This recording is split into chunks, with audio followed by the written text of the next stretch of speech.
Welcome back. You're watching The Contrarians, and I'm joined by Ed Husic, Alex Hawke and Nick Champion, who flew over especially for this from Adelaide. Fitted in the nation last night in the process. All right, let's I love how you talk yourself up. That's great. All right, well, you were saying during the break that you thought you should be on the front bench. Like, what is it about the Labor front bench that you find so unedifying?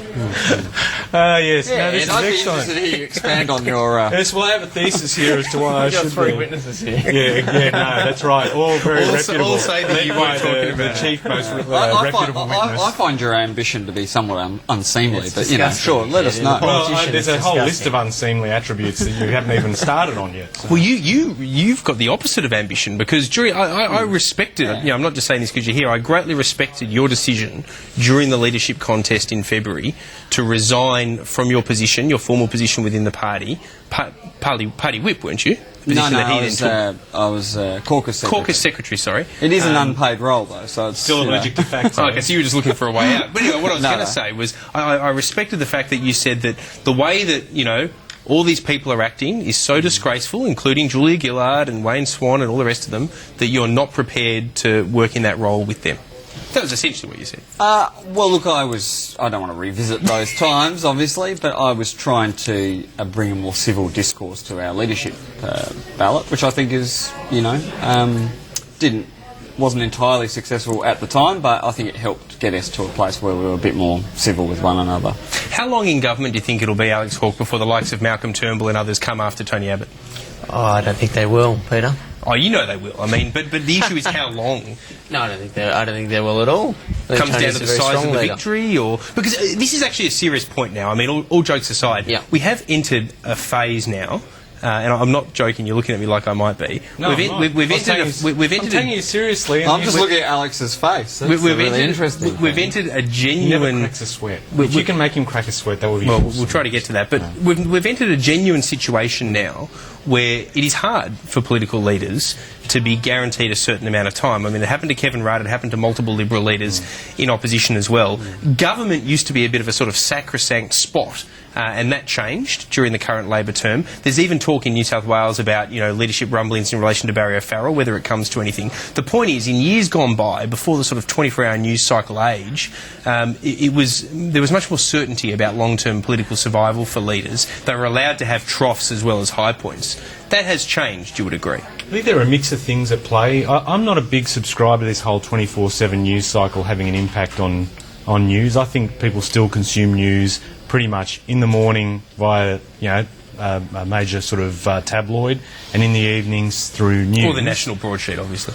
Yeah, but at any rate, I don't think it's necessarily that everyone's tuned into politics 24/7, but I do think there is something in what you were saying earlier. The first question you asked about, why don't we just have like a straightforward discussion? And I think there is an element of that is lost. And I think we should also be focusing on actually persuading people more on argument. And I think there's a lot to be said about that. We've had a tweet coming in saying Malcolm Turnbull will never again lead the Liberals. He'll join Labor and lead them instead. Nick Champion? From Nick Minchin. What's your reaction? That wasn't in the key lines at all. I don't know what to say. I think that's pretty unlikely. He'll get you an all-important seat, though. I think it's pretty unlikely, to be honest. It's completely unlikely. Look, if the one thing that's been established in recent years, into your question about leadership changes, the swift, quick leadership change in the middle of the night, I don't think any political party will ever be trying that again on the national stage, given the results. Labor's just about to try to do it to Julia Gillard in the coming months. Well, no, that's probably to restore things back to what they should have been. And if I think you that's were a Labor strategist, would you advise them to do that? Do you think that their fortunes are better if they go through that again? It's not for me to advise the Labor Party, right? And certainly,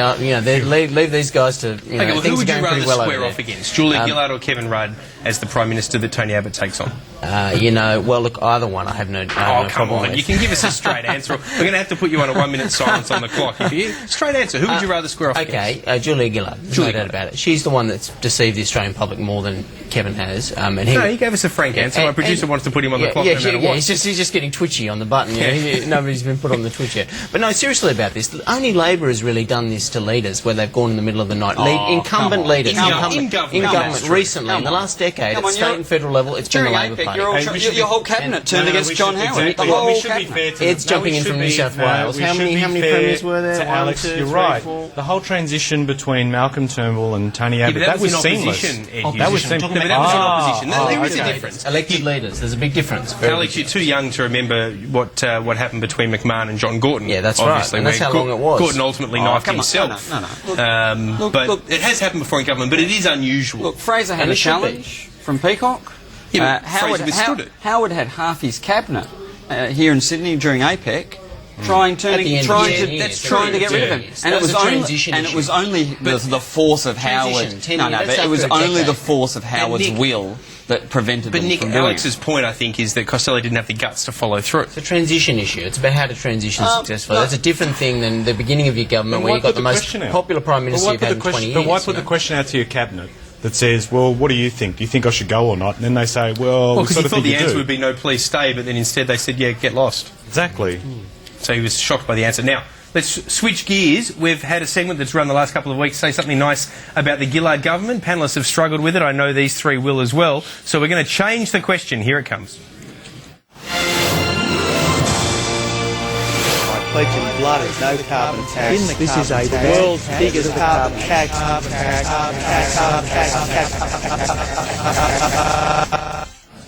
I'll start with you, Alex Hawke. You might find it the toughest otherwise if you go last. Say something nice about Tony Abbott. Well, he's a very, very, very good leader, can I say. He's got a keen eye for talent. He's He's got a keen eye for talent from the man that hasn't been given a position on Tony Abbott's he front likes bench. promoting young people. Let's put Alex Hawke on the clock for that, because that was ridiculously on message. no, We'll give him a 1 minute leader. silence. That's 1 minute pretty silence. unfair. That is 1 minute pretty silence. unfair. It was on his message. Ed Husic, over to you. I think he has an admirable commitment to exercise. That's it. Oh, I said one. You said one. What? I've got to find another one for him. All right, well, we'll leave it at that. I suppose that is a positive thing.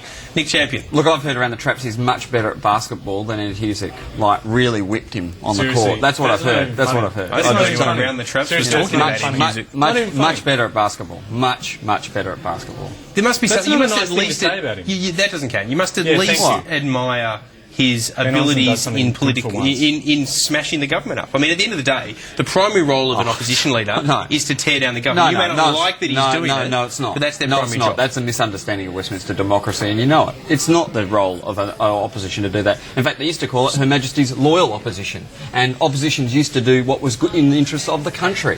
Yeah, but you've So- never seen an opposition so- stand up so- and say, you know what, the government's doing a Well, bang-up well, job, elect them What next this- time because no, we're no, not ready no, to no. go. You know what this Well, is? and This that's is the the emergence of expectation. Tea Party politics in Australia. It's if I don't get to run it, I'll wreck it.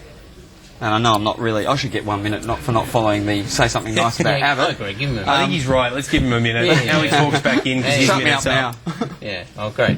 No, look, I don't agree with that. Tea Party politics, I think that's just nonsense. This is just, the government is bad, everybody knows it, and I don't think you can hide it from people at the moment. Everybody, it doesn't matter, commentators, people you meet on the street, anywhere in New South Wales or Australia, you're hearing it, we're hearing it, everybody's hearing the same thing. It's not a product but of the you can't say opposition. that- you can't say the Tea Party stuff isn't coming in because, you know, when you've had this embrace of the climate sceptics in the way that it has, particularly in terms of your side of politics, come on. I mean, You guys are political animals. I mean, most people wouldn't even understand what we mean by Tea political Party. animal? Most people don't follow American politics in well, Australia. this is a politics show. We are getting flooded with emails telling us that we had a really good show when we didn't have politicians on, and we've just completely butchered it. So why don't you I give tell us you all what, a minute? How about this experiment ain't working. All right, One of those viewers that boo that's Santa. great.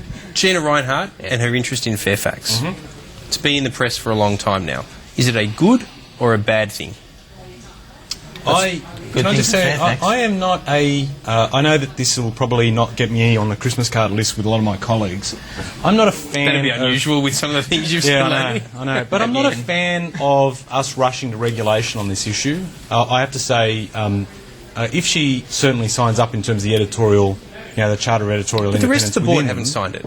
Why does she have to? Well, because she's sort of pretty much declared like that she's got some strong views and that she wants to see them reflected in the. Well, because you want to be able to have your media consumption balanced and fair. You want to be able to actually be able to trust Well, you don't what's think being any of the said. media coverage is balanced or fair. I said that off the record during the break, and you've ratted me out. Complaining about unbiased coverage and unfair but coverage. your point, though, Ed Husic, is an interesting one. You don't agree with the tougher line, it has to be said, about media regulation that has come out of the media inquiry. That's my view. I don't necessarily believe that we should necessarily rush on that point. I think, in effect, a lot of people will also make their judgment calls too about whether or not an outlet has been biased or overlooked fact, and there should be a recourse, if I can say, to an independent watchdog properly resourced to make those judgment calls where there's been clearly a blatant disregard for fact.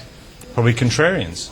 Nick, do you agree? Are we doing any better on the emails? Well, actually, it's funny you say that because the Australians bureau chief has gotten in touch. Let me just work out whether she said that to the Contrarians email or to me. We need the worm. She said that I disagree with the people flooding you with emails. Contrarians is great with politicians on it. So the insiders stay together. As soon as Nick Champion went off air, that's right. The worm goes up and down. But I noticed you avoided the question, though, about the media inquiry. I'm entirely, to tell you the truth, I'm entirely relaxed with different people owning different papers. It doesn't really worry me.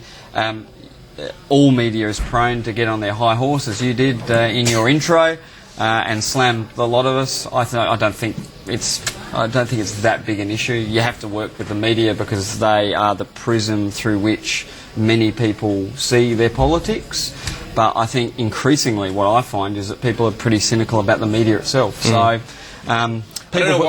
people put their own filters on. I don't know why people are cynical about the media. We're going to take a commercial break. If anyone at the Australians watching, I think that's a good news story for tomorrow. Ed Husic and Nick Champion break from the Stephen Conroy line that the media inquiry is delivering fruits in terms of media regulation. You're watching The Contrarians. We'll be back in a moment.